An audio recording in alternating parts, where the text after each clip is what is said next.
20,000 Leagues started out being one of the most costly films ever produced by an American studio.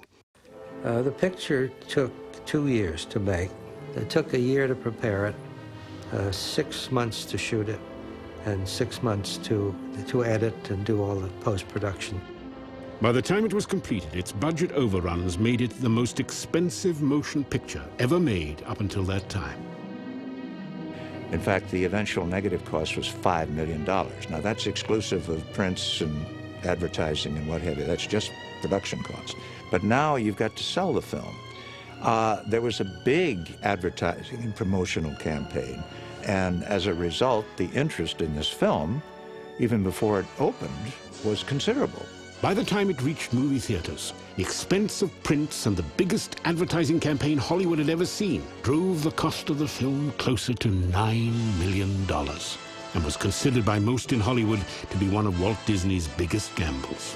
20,000 Leagues at that time was considered, we were a small studio and we were making a film that other people could do so much better and everything.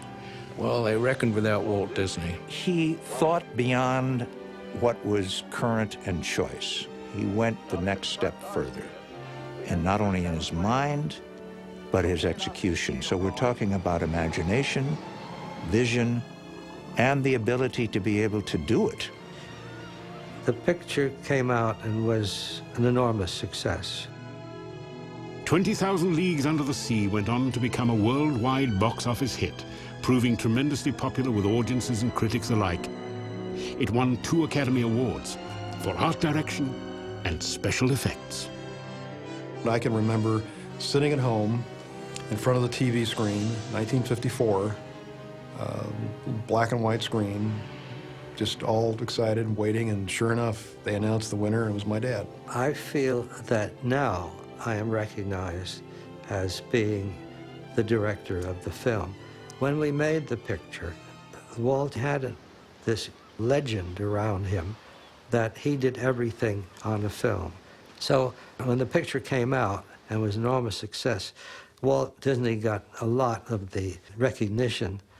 So it was slow in coming, but I have loved that movie and have seen it many, many times, never get tired of looking at it.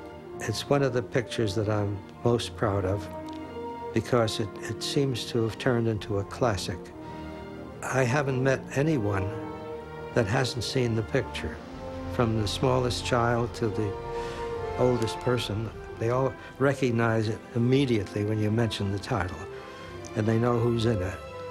So it has achieved some kind of status that I'm rather proud of. I guess when you lived around Walt and you lived around this studio, and the belief that we always had in how good we were, you know, it was not a surprise, at least to me, that it was a big hit.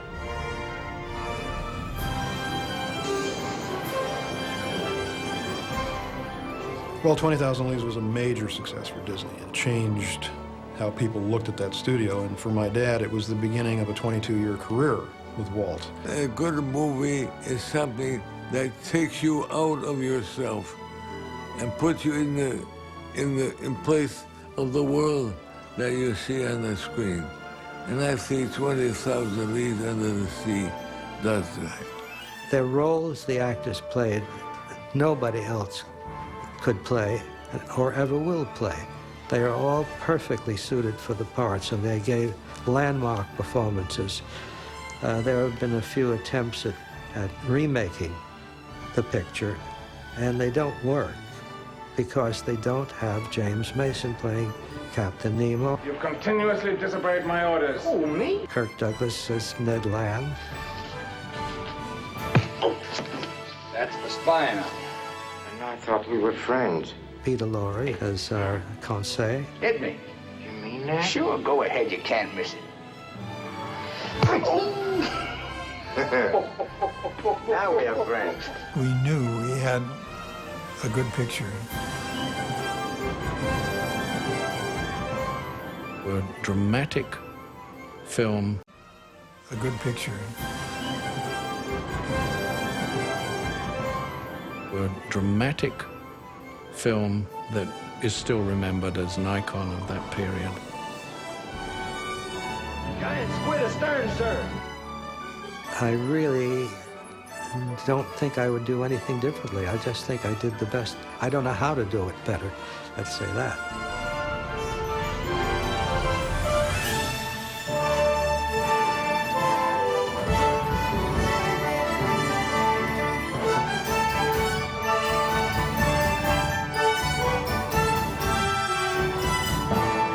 A head full.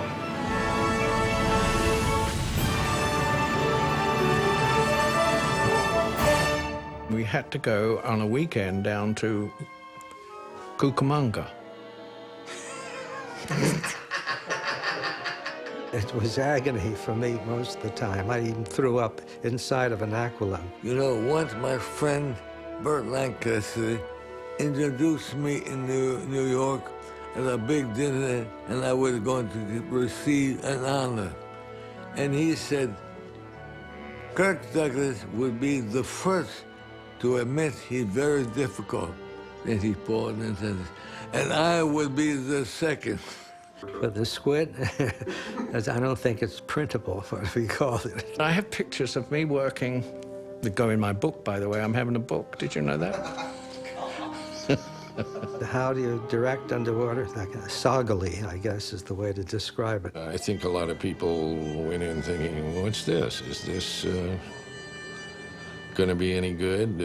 Has Disney gone nuts finally? For those who thought he was actually seeing everything. He was an optimist. He was incurably an optimist. Walt didn't want you, once the picture started, to be aware you were in a theater. He wanted you to be in the picture. And that's where he spent tons of his money, was getting perfection. I think that's why these old pictures last, and why they are so good. It also puts additional pressure on you guys. Did you feel that pressure? My beard used to be blonde.